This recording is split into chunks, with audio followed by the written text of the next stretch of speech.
آج نومبر کی 6 تاریخ ہے 2010 اور ذی قعدہ کی آج 28 تاریخ ہے 1431۔ آج ہم انشاءاللہ سورہ مبارک آل عمران کی آیت نمبر 123، 124، 125 اور 126 123 سے 126 تک کا انشاءاللہ کی تلاوت کا شرف حاصل کریں گے۔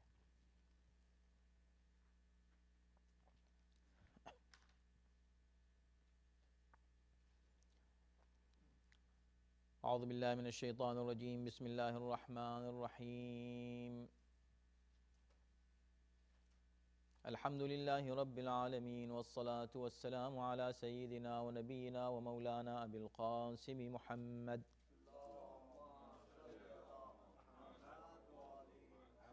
و آلہ الطیبین الطاہرین المعصومین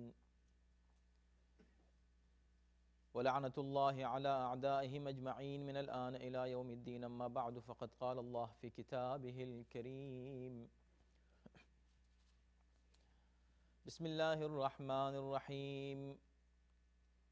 وَلَقَدْ نَصَرَكُمُ اللَّهُ بِبَدْرٍ وَأَنْتُمْ أَذِلَّةٌ فَاتَّقُوا اللَّهَ لَعَلَّكُمْ تَشْكُرُونَ إِذْ تَقُولُ لِلْمُؤْمِنِينَ أَلَنْ يَكْفِيَكُمْ أَنْ يُمِدَّكُمْ رَبُّكُمْ بِثَلَاثَةِ آلَافٍ مِّنَ الْمَلَائِكَةِ مُنْزَلِينَ بَلَى إِن تَصْبِرُوا وَتَتَّقُوا وَيَأْتُوكُم مِّن فَوْرِهِمْ هَٰذَا يُمْدِدْكُمْ رَبُّكُمْ بِخَمْسَةِ آلَافٍ مِّنَ الْمَلَائِكَةِ مُسَوِّمِينَ وَمَا جَعَلَهُ اللَّهُ إِلَّا بُشْرَىٰ لَكُمْ وَلِتَطْمَئِنَّ قُلُوبُكُمْ بِهِ وَمَا النَّصْرُ إِلَّا مِنْ عِنْدِ اللَّهِ الْعَزِيزِ الْحَكِيمِ۔ صدق اللہ العلی العظیم۔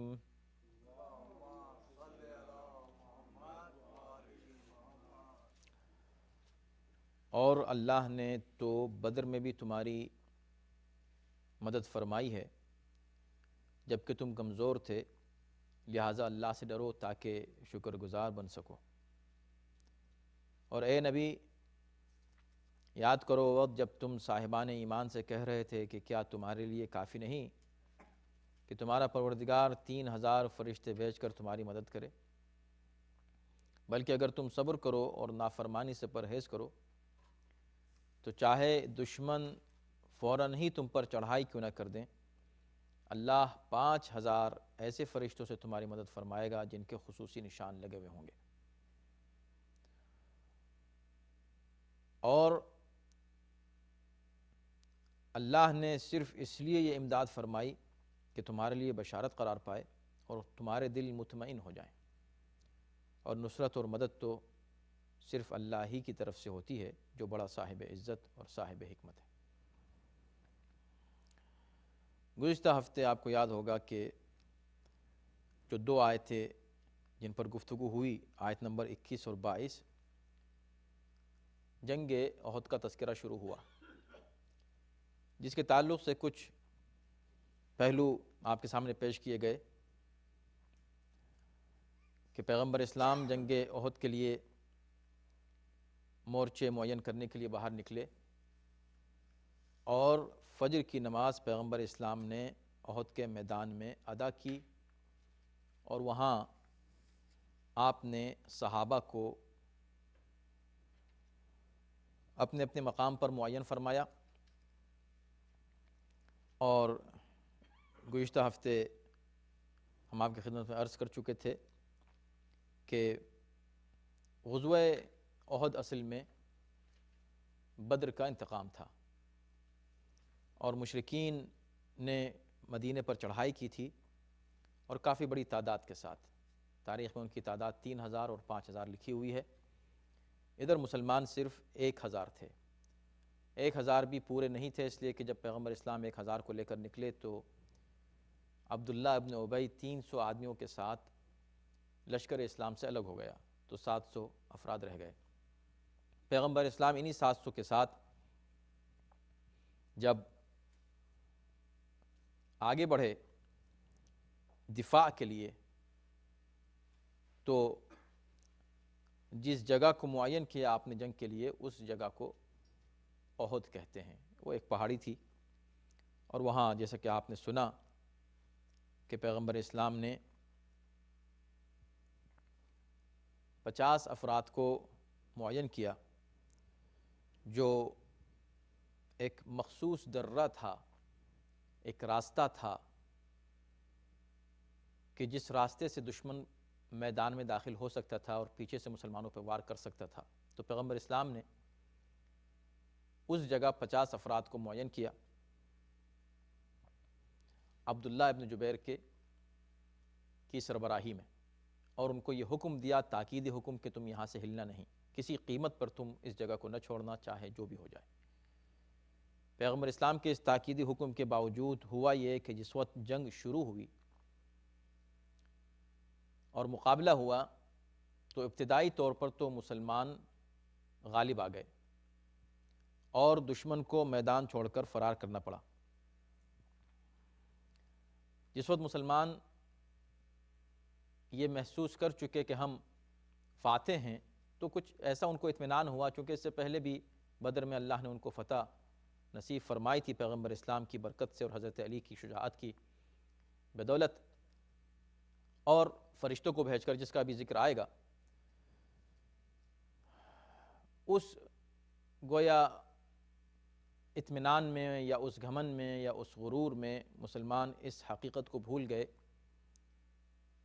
کہ جنگ کی ذمہ داریاں کیا ہوتی ہیں اور جنگ کی اسٹریٹجی کیا ہوتی ہے، اور جب تک دشمن پر مکمل فتح حاصل نہ ہو، دشمن کے شر سے اور دشمن کے حملے سے مطمئن نہیں بیٹھنا چاہیے۔ لیکن وہ لوگ اس سے غافل ہوئے، اور چونکہ جو کافر بھاگ رہے تھے اور وہ اپنا سامان چھوڑ چھوڑ کے جا رہے تھے، اس سامان پر مسلمانوں کی نظر تھی اور وہ لوگ اس سامان کو لوٹنے میں مصروف ہو گئے۔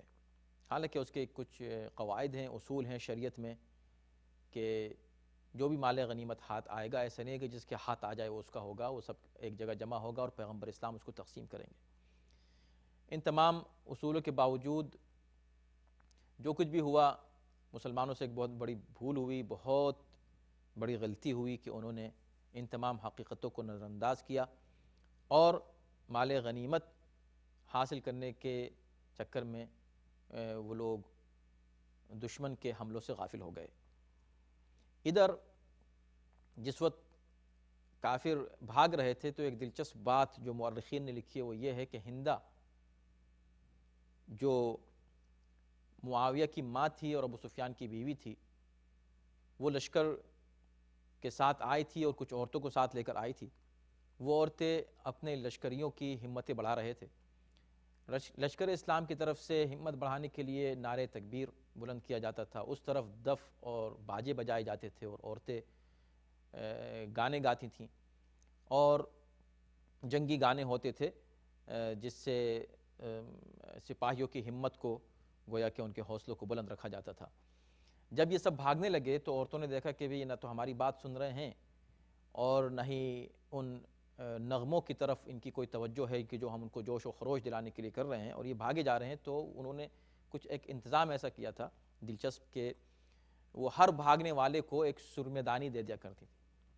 وہ سرما کہ جو ظاہر ہے کہ صرف عورتیں لگاتی ہیں، تو کام ہی عورتوں کا ہے، تو جس طرح چوڑیاں ہوتی ہیں صرف عورتیں پہنتی ہیں، تو وہ سرمے لے کر آئی تھیں اور سرمے کی تیلیاں اور سرمے دانیاں وہ ہر بھاگنے والے کو، بھئی یہ لیتے جاؤ، جا رہے ہو تم۔ تو اس سے کچھ لوگ ذرا شرم کھا کے واپس آ جایا کرتے تھے، مگر پھر وہ بھاگتے تھے، اس لیے کہ مسلمان باہر کیف اس وقت مضبوط سچویشن میں تھے۔ یہ اس وقت کی بات ہے کہ جب کافر بھاگ رہے تھے۔ خیر، اس سے ایک بات ہی معلوم ہوتی ہے کہ اس دور میں بھی کسی سپاہی کا بھاگنا، چاہے وہ کافر ہی کیوں نہ ہو، بہت ہی معیوب مانا جاتا تھا، اور عورتیں اس پر ہنستی تھیں اور عورتیں یہ کہہ کے سرمے دانیاں دی جا رہی تھیں کہ یہ لے جاؤ، تم تو عورتوں سے بھی بدتر ہو۔ تو اس سے یہ اندازہ ہوتا ہے کہ میدان جنگ سے فرار کرنا نہ صرف اسلامی نقطہ نظر سے برا ہے، کسی بھی کسی بھی گروہ کی نظر میں یہ بات بہت بری مانی جاتی ہے کہ کوئی شخص میدان جہاد کو میدان جنگ کو چھوڑ کر چلا جائے۔ اسلام میں تو اور بھی بدتر ہے، اس لیے کہ وہ صرف جنگ نہیں ہوتی، اس کو جہاد مانا جاتا ہے جو اللہ کی راہ میں کیا جاتا ہے، تو اس کو چھوڑ کر جانا میدان سے، وہ گویا کہ ان لوگوں سے بھی بدتر ہیں جو کافروں کی جانب سے جنگ کو چھوڑ کر گئے، اس لیے کہ وہ تو صرف مادی بنیاد پر لڑنے آئے تھے، اور مسلمان جو لڑنے آئے وہ اللہ کے خاطر فی سبیل اللہ جہاد ہوتا ہے، فی سبیل النفس نہیں ہوتا، یا فی سبیل المال جہاد نہیں ہوتا، فی سبیل اللہ ہوتا ہے۔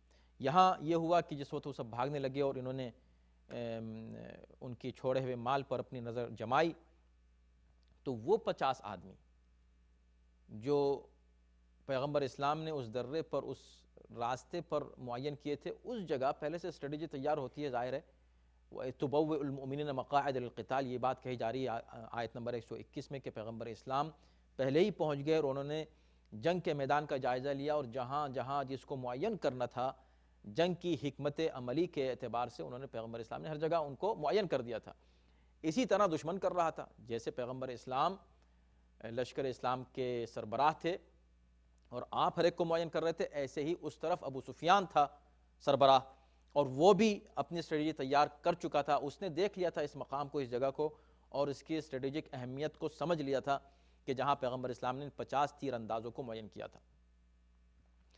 اس نے خالد ابن ولید کو، جو لشکر کفر کے سرداروں میں سے ایک سردار تھا، اس کو 200 سپاہیوں کے ساتھ اس درے کے نگہبانی پر معین کیا، اور یہ کہا کہ دیکھو اس جگہ جیسے یہ تیر انداز اور جیسے یہ مسلمان غافل ہوں،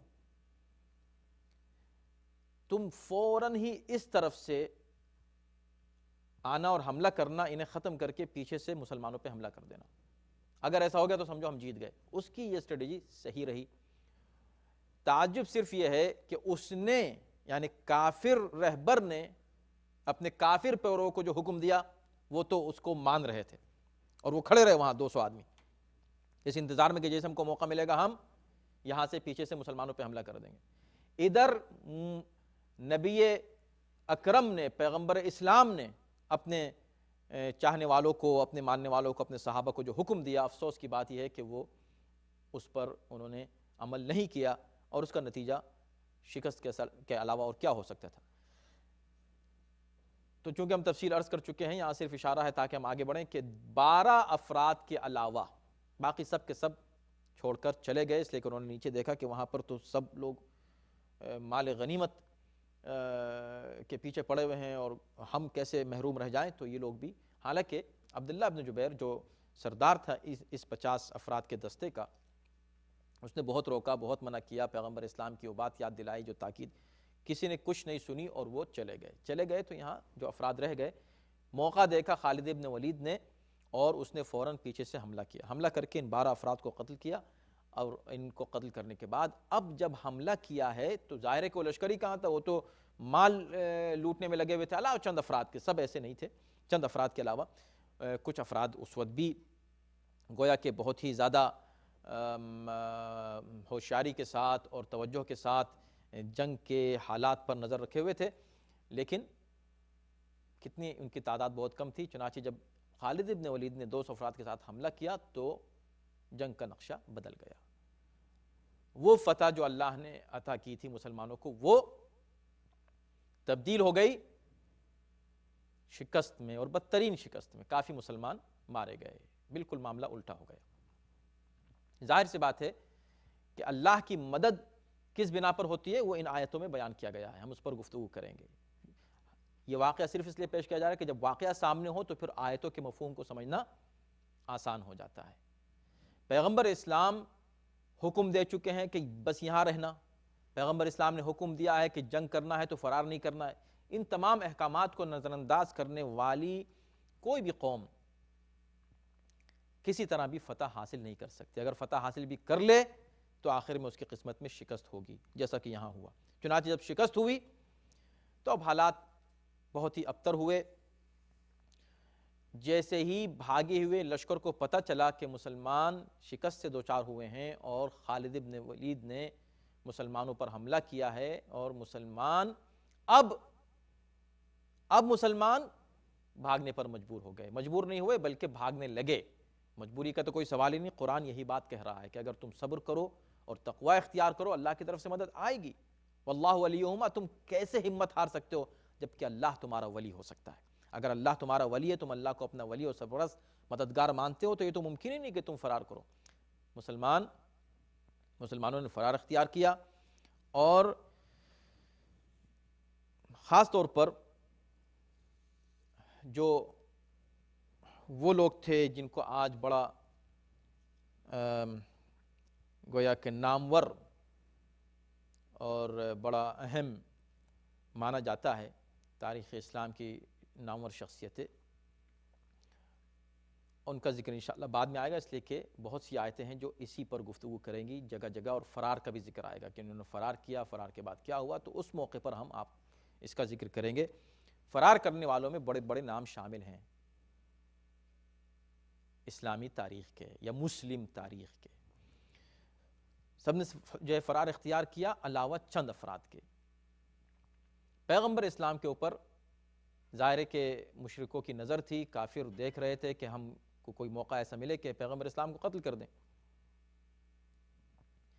جب جنگ شروع ہوئی ہے تو ابتدائی جنگ سے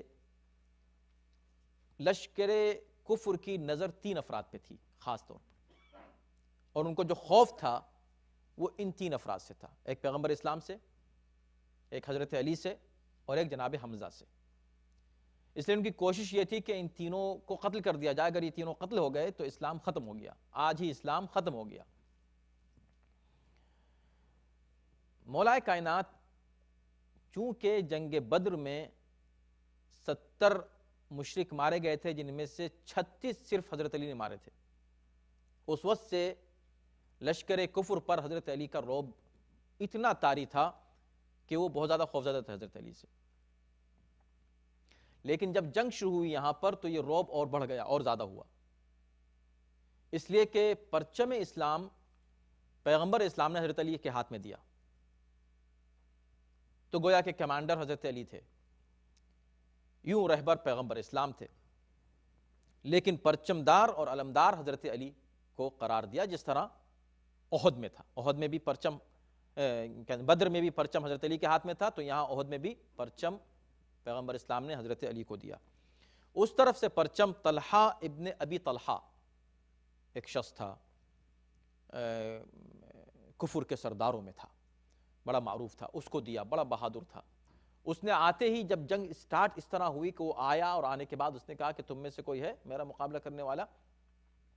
اس کو یہ اندازہ نہیں تھا کہ فوراً ہی حضرت علی سامنے آ جائیں گے. ہو سکتا ہے کہ وہ آ کر یہ رجز نہ پڑھتا, لیکن اس نے جیسے ہی رجز پڑھا اور پڑھنے کے بعد آ کر مقابلہ آرائی کی دعوت دی, تو حضرت علی سامنے آئے اور آ کر اس پر ایک وار کیا, اس کے پیر کٹے اور وہ زمین پر گر گیا. جیسے زمین پر گرا اور اس نے دیکھا کہ یہ سامنے میرے حضرت علی ہیں, تو فوراً ہی اس نے التجا کی کہ آپ مجھے چھوڑ دیجئے, قتل نہ کیجئے. حضرت علی نے اس کو چھوڑ دیا.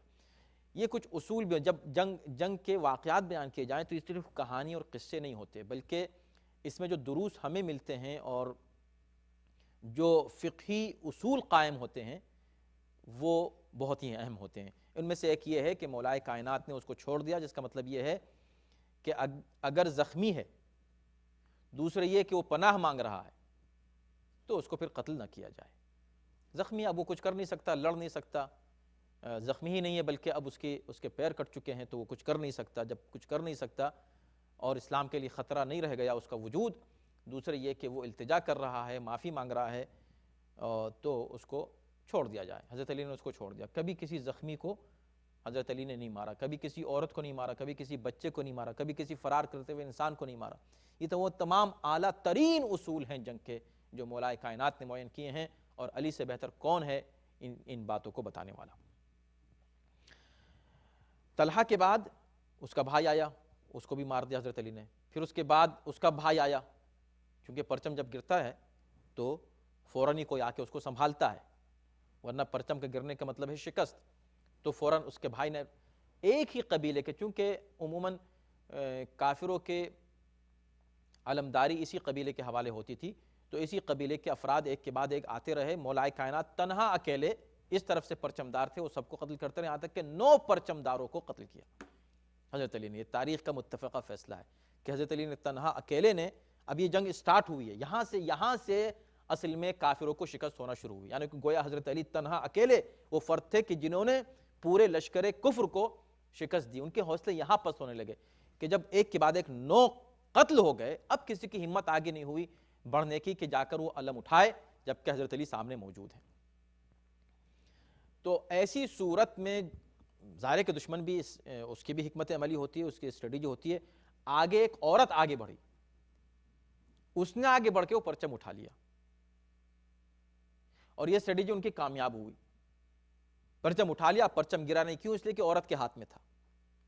جیسی عورت کے ہاتھ میں پرچم دیکھا حضرت علی نے اس پہ حملہ نہیں کیا، اس کو نہیں مارا۔ ان کو پتا تھا کہ اب پرچم بچنے کی یہی ایک صورت ہے کہ کوئی ایسا آگے بڑھے جس پہ حضرت علی حملہ نہ کریں، اور وہ کامیاب ہوئے اس معاملے میں، اس لیے کہ حضرت علی نے پھر اس عورت کو نہیں مارا۔ جب نہیں مارا تو پرچم رہا، اور اس کے بعد جنگ شروع ہوئی، اور چونکہ پرچم داروں کے مرنے سے مسلمانوں کے حوصلے بلند ہو چکے تھے، کافروں کے حوصلے پست ہو چکے تھے، اور پھر حضرت علی کی شجاعت، اور اس کے بعد پھر حضرت علی نے جب تلوار چلائی، اور دیگر تمام وہ بہادر صحابہ جو موجود تھے، جیسے حضرت ابو دجانہ، ان لوگوں نے تلوار چلائی، تو نتیجہ یہ ہوا کہ کافر بھاگنے پہ مجبور ہو گئے۔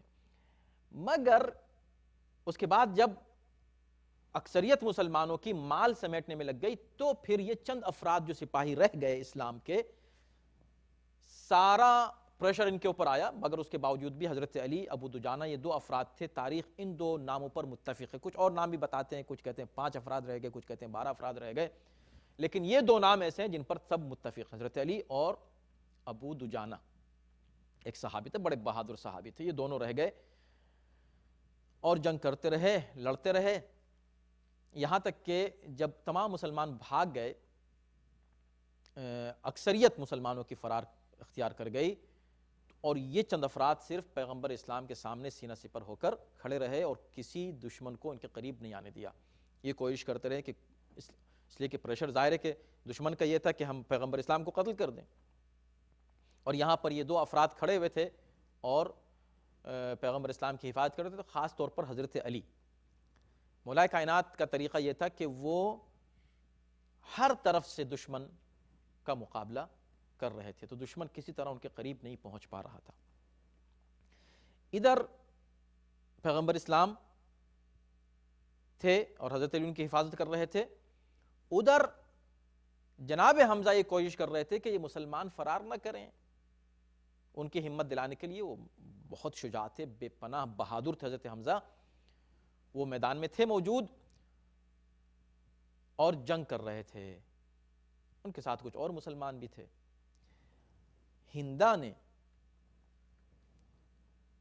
ہندہ جو ابو سفیان کی بیوی تھی، اس نے ابو سفیان کے غلام کو، جس کا نام وحشی تھا، وہ واقعی وحشی ہی تھا، وہ اس کو بلایا اور بلا کے کہا کہ میں تجھ کو فلاں انعام دوں گی، اگر تو 3 میں سے کسی ایک کو قتل کر دے، ایک کو بھی قتل کر دے میں تجھ کو انعام دوں گی۔ کہا کس کو؟ کیا رسول اللہ کو قتل کر دے، یا حضرت علی کے لیے کہا کہ ان کو قتل کر دے، یا حمزہ کو؟ اس نے کہا دیکھو رسول اللہ کو قتل کرنا تو ممکن بالکل نہیں ہے، اس لیے کہ ان کے ارد گرد ان کے محافظ رہتے ہیں ہر وقت، اور بڑے بڑے بہادر ہیں سب جو ان کی حفاظت کرتے ہیں، ان میں خود حضرت علی بھی ایک ہیں، تو وہ تو ممکن نہیں ہے۔ حضرت علی کو قتل کرنا اس لیے ممکن نہیں ہے کہ وہ اتنے الرٹ رہتے ہیں کہ ان کے قریب پرندہ پر نہیں مار سکتا، تو میں تو کیا ہوں۔ وہ ہر وقت جب وہ جنگ کر رہے ہوتے ہیں تو وہ صرف سامنے نہیں، دائیں بائیں پیچھے ہر طرف ان کی نظر رہتی ہے، اور ہر طرف وہ دیکھتے ہیں کہ دشمن کہاں سے آ رہا ہے، تو دشمن ان کے قریب آ نہیں سکتا کسی بھی سائیڈ سے۔ حمزہ بہت بڑے بہادر ہیں بے شک، ان کو مارنا آسان ہے، وہ بھی سامنے سے نہیں پیچھے سے۔ علی کو پیچھے سے بھی مارنا آسان نہیں ہے، چنانچہ اس نے اس بات کو قبول کیا، اور حضرت حمزہ کی طاق میں وہ کھڑا رہا، اور ایک نیزہ اس نے دور سے پھینک کر اس طرح مارا کہ حضرت حمزہ کے سینے میں جا کر لگا، اور آپ کی شہادت اسی سے واقع ہوئی، آپ زمین پر گر گئے، شہید ہوئے۔ جنگ کی ایک کیفیت تھی، ہر طرف افراتفری تھی، مسلمان بھاگ رہے تھے، پیغمبر سب کو پکار رہے تھے۔ جناب حمزہ جب شہید ہوئے اور وحشی نے آ کر ہند کو بتایا کہ میں نے ان کو مار دیا تو بہت خوشی ہوئی.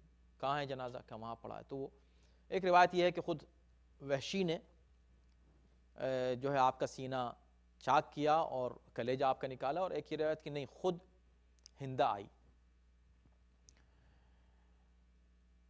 تو یہ تو دو روایتیں ہیں، لیکن ہندہ کے آنے کی روایت معتبر ہے اور سب لوگ اس پر متفق ہیں کہ ہندہ بعد میں آئی ہے جنازے پر، اور آنے کے بعد اس نے مسلح کیا ہے. مسلح کہتے ہیں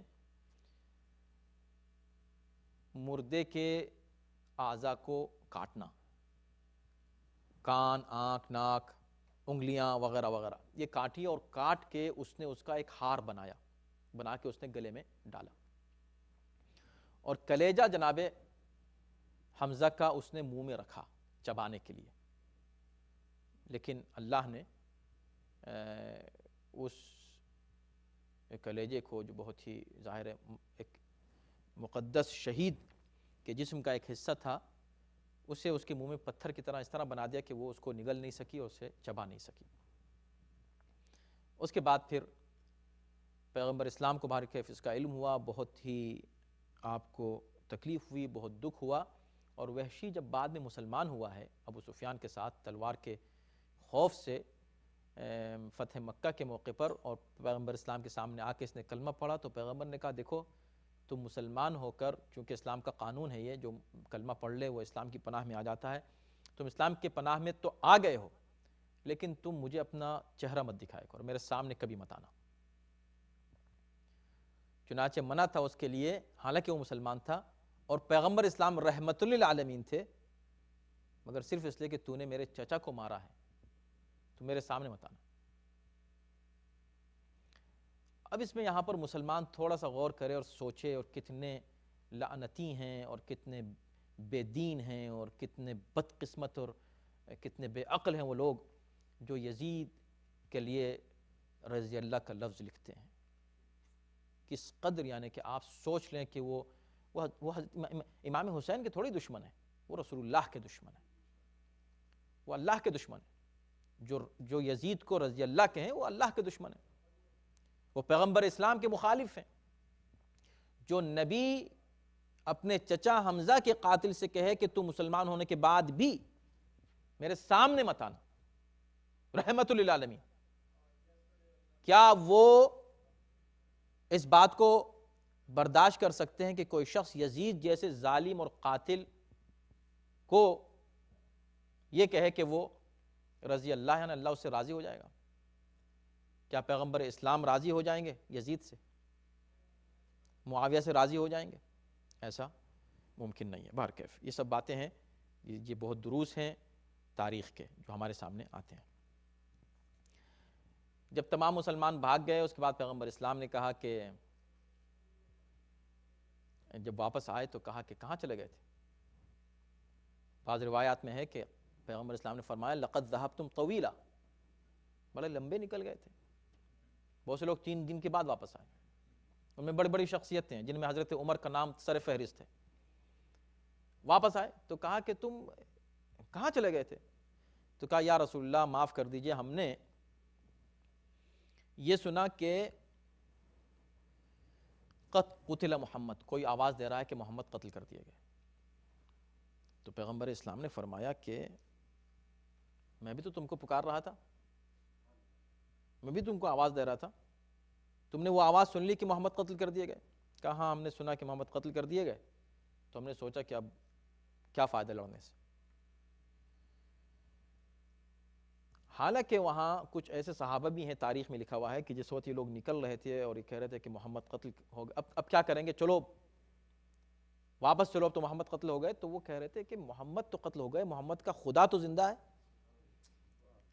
ایسے لوگ بھی تھے، ایسے صحابہ بھی ہیں، ایسے صحابہ ہمارے سر آنکھوں کے اوپر، اور جو ان کی عزت نہ کریں ہم اس کو مسلمان ہی نہیں مان سکتے. پیغمبر اسلام نے بعد میں فرمایا ایک روایت کے مطابق کہ تم کو پتا ہے کہ وہ آواز کس نے دی تھی؟ قد قتل محمد کی آواز کس نے بلند کی تھی؟ کہا نہیں ہم کو پتہ نہیں، بس ہم نے آواز سنی. کہا وہ آواز شیطان کی تھی. تو انہوں نے کہا جس کی بھی آواز تھی، بہرحال جیسی آواز سنی بس ہماری ہمت پست ہو گئی، ہم نکل گئے. پیغمبر اسلام نے کہا یہ عجیب بات ہے، تم نے شیطان کی آواز سن لی، میری آواز نہیں سنی؟ بہرکیف کچھ مزید تفصیلات ہیں اس کی، جو بات کی آیتیں چونکہ اسی تعلق سے ہوں گی اس میں انشاءاللہ وہ ذکر آئے گا، اور جو ضروری پہلو رہ گئے ہیں وہ بیان کیے جائیں گے۔ اس وقت ایک خاکہ اس لیے ہم نے پیش کر دیا کہ جب یہ جنگ کا یہ خاکہ آپ کے ذہن میں رہے گا تو اس کے بعد جو آیتوں میں گفتگو ہو رہی ہے اس کو سمجھنے میں لطف بھی آئے گا اور آسانی بھی ہوگی۔ اب اس کے بعد آپ دیکھیں یہ آیت نمبر 123 میں کہا جا رہا ہے کہ لَقَدْ نَصَرَكُمُ اللَّهُ بِبَدْرٍ وَأَنْتُمْ أَذِلَّةٌ۔ اب کس سے بات ہو رہی ہے؟ مسلمانوں سے بات ہو رہی ہے کہ دیکھو تم یہاں ہمت ہار رہے ہو، کہاں جنگ احد میں جانے کی بات ہو رہی ہے۔ ابھی یہ تیاریاں جنگ احد کی ہو رہی ہیں، ہم نے تو آپ کے سامنے واقعہ پورا جنگ احد کا بیان کر دیا، لیکن جہاں آیتیں ہیں یہاں ابھی یہ بات ہو رہی ہے کہ جنگ احد کی تیاری ہو رہی ہے، ابھی لوگ نکل رہے ہیں اور نکلتے ہوئے ہمت ہار رہے ہیں۔ ان میں سے بہت سے لوگ، ایک گروہ ہے جو کہتا ہے کہ بھئی کیسے جائیں ہم، ان کی ہمت پست ہو رہی ہے، پیغمبر اسلام ان کی ہمتیں بڑھا رہے ہیں۔ اس موقع پر یہ آیتیں نازل ہوئی ہیں اور یہ کہا جا رہا ہے کہ بھئی تم کیسے ہمت ہار سکتے ہو؟ وَلَقَدْ نَصَرَكُمُ اللَّهُ بِبَدْرٍ، تمہاری نصرت اللہ نے بدر میں کی جبکہ تم بہت ہی کمزور تھے۔ وَأَنْتُمْ أَذِلَّةٌ، تم انتہائی کمزور تھے۔ اذلہ جو ہے ذلیل کی جمع ہے، ذلیل کا لفظ یہاں استعمال اس معنی میں نہیں کیا گیا ہے ذلت کے معنی میں، بلکہ کمزوری کے معنی میں کیا گیا ہے، اس لیے کہ ایک روایت ہے بلکہ چھٹے امام سے کہ مومن ذلیل ہو ہی نہیں سکتا، تو یہاں وہی مفہوم ہے کہ کمزور تھے۔ اب بدر میں کیا نصرت کی؟ تم کمزور تھے، فاتقوا اللہ، اب اللہ سے ڈرو، تقوی اختیار کرو تاکہ تم شکر گزار بن سکو۔ تو بدر کا حوالہ دیا، اس کا مطلب یہ ہے کہ یہ قرآنی طریقہ ہے اور الہی سنت ہے کہ مؤمنین کو نصیحت کرنے کے لیے ماضی کے واقعات کا حوالہ دیا جاتا ہے۔ تو بدر کا جو حوالہ دیا جا رہا ہے وہ اسی بنیاد پر دیا جا رہا ہے کہ تاکہ پہلی بات تو یہ ہے کہ آپ دیکھیں کہ احد کی جنگ میں وہ مسلمان جو گھبرا رہے تھے اور ان کی ہمتیں پست ہو رہی تھیں، اللہ نے انہیں 3 باتیں یاد دلائی ہیں اگر آپ غور کریں ان آیتوں میں۔ سب سے پہلے یہ کہ اللہ ان کا ولی و سرپرست ہے۔ جب اللہ ولی و سرپرست ہے اور مددگار ہے تو پھر گھبرانا کس چیز کا؟ کیوں گھبرا رہے ہو؟ واللہ ولیہما۔ دوسرے کیا؟ وعلی اللہ فلیتوکل المؤمنون، مومنین کو صرف اللہ ہی پر توکل کرنا چاہیے، اور کس پہ توکل کریں گے؟ اور جب اللہ پر بھروسہ جو کر لے پھر اس کا ڈر کیسا اور خوف کیسا؟ یہ دوسری بات تھی۔ تیسری بات یہ کہ بھئی اللہ ولی ہے، ٹھیک ہے تم اس پر توکل کرو، یہ دو، لیکن اس کی دلیل یہ ہے کہ آلریڈی تمہارے ساتھ ایسا ہو چکا ہے کہ جب تم اتنے کمزور تھے، اس وقت تو 313 تھے صرف، تمہارے پاس تلواریں بھی صرف کتنی تھیں؟ 6 تلواریں بیان کی جاتی ہیں، 313 لوگوں میں 6 تلواریں۔ اب باقی لوگ کس طرح جو ہے لڑ رہے ہوں گے، کیسے جنگ کر رہے ہوں گے؟ لکڑی ڈنڈوں سے کر رہے ہوں گے، کس چیز سے کر رہے ہوں گے؟ ہاتھوں سے کر رہے ہوں گے۔ لیکن تلوار کے جو سپاہی کا واحد اسلحہ ہے، اور اس زمانے میں تو خاص طور پہ واحد اسلحہ ہوتا تھا تلوار، تلواریں تک پوری نہیں تھیں، صرف 2 گھوڑے تھے، صرف 50 اونٹ تھے، یعنی جس کو بے سر و سامانی کہا جاتا ہے، کسی طرح بھی تم آمادہ نہیں تھے جنگ کے لیے، اس وقت اللہ نے تمہاری مدد کی۔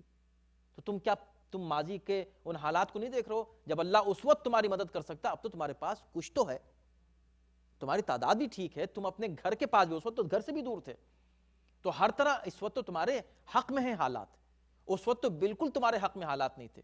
وہ لوگ 1000 کی تعداد تھی، ان کے پاس اسلحہ تھا اور تازہ اسلحہ وہ لے کر آئے تھے ابھی، اور ان کے پاس طاقت تھی، قوت تھی، گھوڑے تھے، اور اس کے بعد ان کو مدد کی امید تھی کہ بھئی یہ خط اگر جو ہے پورا نہیں ہوا تو ہم کو اور مدد مل سکتی ہے عربوں کی۔ اتنی اس کے باوجود تم کمزور ہو کر ان پر غالب آئے۔ 313 کی تعداد تھی صرف، جن میں جو ہے 77 مہاجرین تھے اور 236 انصار تھے بدر میں۔ تو اچھا زیریں صرف 6 تھیں جو پہنتے ہیں، تو آپ سوچیں کہ سپاہیوں کا تو انداز ہی نہیں تھا۔ اس میں بھی جو ہے پرچم اللہ نے جو اللہ کے حکم سے پیغمبر اسلام نے حضرت علی کو دیا تھا بدر کے موقع پر بھی، اور اس میں 70 کافر مارے گئے تھے، اور ان کافروں میں بڑے بڑے ان کے سردار تھے، جس میں سب سے پہلے جو نکلے تھے نا 3 افراد، عتبہ ابن ربیعہ اور شیبہ ابن ربیعہ اور ولید ابن عتبہ۔ یہ عتبہ جو تھا، کہتے ہیں عتبہ ابن ربیعہ جو تھا، یہ نانا تھا معاویہ کا، یعنی ہند کا باپ، اور ایک ہند کا چچا اور ایک ہند کا بھائی ولید۔ یہ تینوں میدان میں آئے تو پیغمبر اسلام نے 3 انصار کو بھیجا کہ تم جاؤ ان سے لڑنے کے لیے، تو انہوں نے کہا کہ یہ تو ہمارے برابر کے نہیں ہیں، ہمارے برابر کے لوگ بھیجو۔ تو پیغمبر اسلام نے جناب حمزہ کو بھیجا، حضرت علی کو بھیجا، اور جناب عبیدہ کو بھیجا جو ان کے چچا تھے۔ ان تینوں نے ان تینوں کو قتل کیا، علاوہ جناب عبیدہ کے۔ حضرت عبیدہ جو ہیں وہ اس کے ضرب سے زمین پر گرے اور شہید ہو گئے۔ تو فوراً ہی حضرت علی آگے بڑھے اور انہوں نے آگے بڑھ کے اس کے قاتل کو بھی قتل کیا۔ اس طرح وہ تینوں قتل ہوئے۔ اس کے بعد پھر جب جنگ ہوئی تو اس طرف سے 70 افراد مارے گئے، ادھر سے صرف 14 افراد مارے گئے۔ ادھر سے جو 70 افراد مارے گئے، ان 70 میں سے 36 صرف حضرت علی نے مارے۔ یہ تاریخ کا متفقہ فیصلہ ہے۔ تو ایسی بے سر و سامنے میں انشاءاللہ اس کا تذکرہ جو ہے وہ سورہ انفال کی شروع کی آیتوں میں آئے گا، بدر کا، ہم وہاں پر تفصیل سے اس کو بیان کریں گے۔ یہاں تو صرف چونکہ قرآن نے بھی اشارہ ہی کیا، ہم اشارہ کر کے آگے بڑھتے ہیں۔ اس کے بعد جو جملہ ہے وہ یہ ہے کہ اذ تقول، آیت نمبر 124 میں، وقت تمام ہو رہا ہے ہمارا، اذ تقول للمؤمنین ان یکفیکم ان یمدکم، یاد کرو وقت جب تم مؤمنین کو یہ کہہ رہے تھے، بتا رہے تھے کہ کیا تمہارے لیے کافی نہیں ہے کہ اللہ تمہاری مدد کرے 3000 فرشتوں کے ذریعے سے؟ تو اللہ نے بدر میں فرشتے بھیجے ان کی مدد کے لیے۔ تعداد بیان کی گئی ہے کہ وہ 3000 تھے منزلین، اللہ نے ان کو آسمان سے تمہاری مدد کے لیے نازل کیا تھا۔ اب انہوں نے کس طرح مدد کی؟ کچھ لوگ کہتے ہیں کہ جنگ کی، اکثریت کا یہی نظریہ کہ نہیں، جنگ نہیں کی، صرف ان کا وجود وہاں پر موجود تھا، یعنی ان کو دیکھ کر جو ان پر خوف اور ہراس طاری ہو رہا تھا کافروں پر، یہی ایک طرح کی مدد تھی۔ اس لیے کہ مسلمانوں کی تعداد 313 تھی، مگر جب وہ دیکھتے تھے تو ان کو لگتا تھا کہ ہزاروں کی تعداد میں مسلمان آ گئے، اب ہم ان سے جنگ کیسے کریں گے، ہم سے لڑائی کیسے کریں گے۔ اصل میں وہ مسلمان نہیں تھے، وہ فرشتے تھے جو اللہ نے ان کے لیے بھیجے تھے۔ بلکہ اب آیت نمبر 125 میں یہ بات کہی جا رہی ہے، جو ایک طرح سے کنکلوژن ہے اب تک کی پوری گفتگو کا، بلا ان تصبروا وتتقوا، ہم نے تمہاری مدد کی فرشتوں سے، یعنی غیبی مدد۔ اگر مومن کسی بھی پریشانی میں ہو، گھبراہٹ میں ہو، کسی مصیبت میں ہو، اگر اللہ پر توکل کرتا ہے، اللہ کو سرپرست مانتا ہے، وہ 2 شرطیں شروع میں آ گئی نا، کہ اگر تم اللہ کو سرپرست مانتے ہو، اللہ پر توکل کرتے ہو، تو کیا ہوگا؟ تمہاری مدد غیب سے ہوگی۔ ہم نے تم کو 3000 فرشتے بھیجے۔ اس کے بعد ایک اور آیت کہی جا رہی، نہیں 3 نہیں، بلا ان تصبروا وتتقوا ویاتوکم من فورہم ھذا یمددکم ربکم بخمسۃ آلاف من الملائکۃ مسومین، 5000 سے ہم تمہاری مدد کرتے ہیں، 5000 فرشتوں سے اللہ نے مدد کی۔ ہاں کیوں؟ اس لیے کہ اگر تم صبر کرو گے، یعنی ثابت قدم رہو گے اور تقوی اختیار کرو گے، اور چاہے دشمن اچانک بھی تمہارے اوپر حملہ کیوں نہ کر دے۔ اچانک حملہ کرنے میں اور تیاری سے حملہ کرنے میں فرق ہوتا ہے۔ اچانک جب انسان کے اوپر حملہ ہوتا ہے تو وہ تیار نہیں ہوتا، اللہ تمہاری ایسی کیفیت میں بھی مدد کرے گا۔ اور کیسے مدد کرے گا؟ 3 سے نہیں، اب 5000 سے مدد کرے گا۔ اور 5000 بھی کیسے؟ مسومین، ان کی کچھ خاص علامتیں اور نشانیاں ہوں گی۔ یہ خاص علامتیں نشانیاں کیا تھیں؟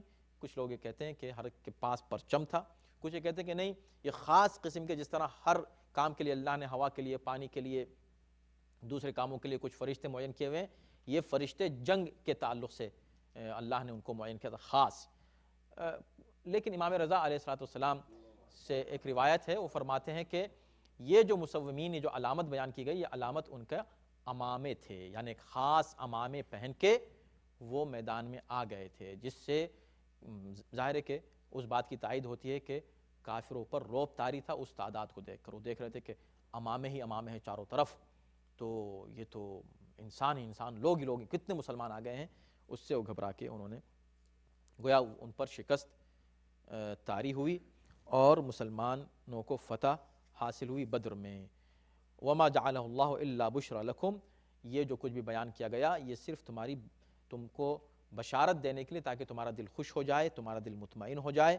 اور وما النصر الا من عند اللہ، نصرت صرف خدا کی طرف سے ہوتی ہے جو صاحب عزت و حکمت ہے۔ آخر میں اس بات پر ہم گفتگو کو تمام کریں گے انشاءاللہ آئندہ یہیں سے سٹارٹ ہوگی بات کہ وَمَن نَصْرُ نصرت صرف اللہ کی طرف سے ہوتی ہے، حالانکہ نصرت کس نے کی؟ فرشتوں نے کی. بھیجا کس نے؟ اللہ نے بھیجا. تو فرشتے نصرت کر رہے ہیں، فرشتے مدد کر رہے ہیں 3000 5000، مگر خدا کہہ رہا ہے کہ نصرت صرف اللہ کی طرف سے ہوتی ہے. اس کا مطلب یہ ہوا کہ اصل نصرت خدا کی طرف سے ہوتی ہے. نصرت کرنے والا اگر کوئی دوسرا ہو تو اس کی نصرت کو ریجیکٹ نہیں کر سکتے یہ کہہ کر کہ شرک ہے. اگر اس وقت مسلمان کہتے کہ ہم تو فرشتوں کی مدد نہیں چاہتے، شرک ہے فرشتوں کی مدد، ہمیں اللہ کی مدد چاہیے. اللہ کی مدد ہی کا نام فرشتے ہیں. اسی طرح حضرت علی سے اگر مدد مانگی جاتی ہے، علی کی مدد اصل میں اللہ ہی کی مدد ہے. ائمہ اطہار کی مدد، اولیاء اللہ کی مدد، انبیاء کی مدد جو ہے وہ اللہ ہی کی مدد ہے، جس طرح فرشتوں کی مدد اللہ کی مدد ہے. وَمَن نَصْرُ إِلَّا مِنْ عِنْدِ اللَّهِ، صرف اللہ کی طرف سے مدد ہوتی ہے. صلوات بر محمد و آلہ.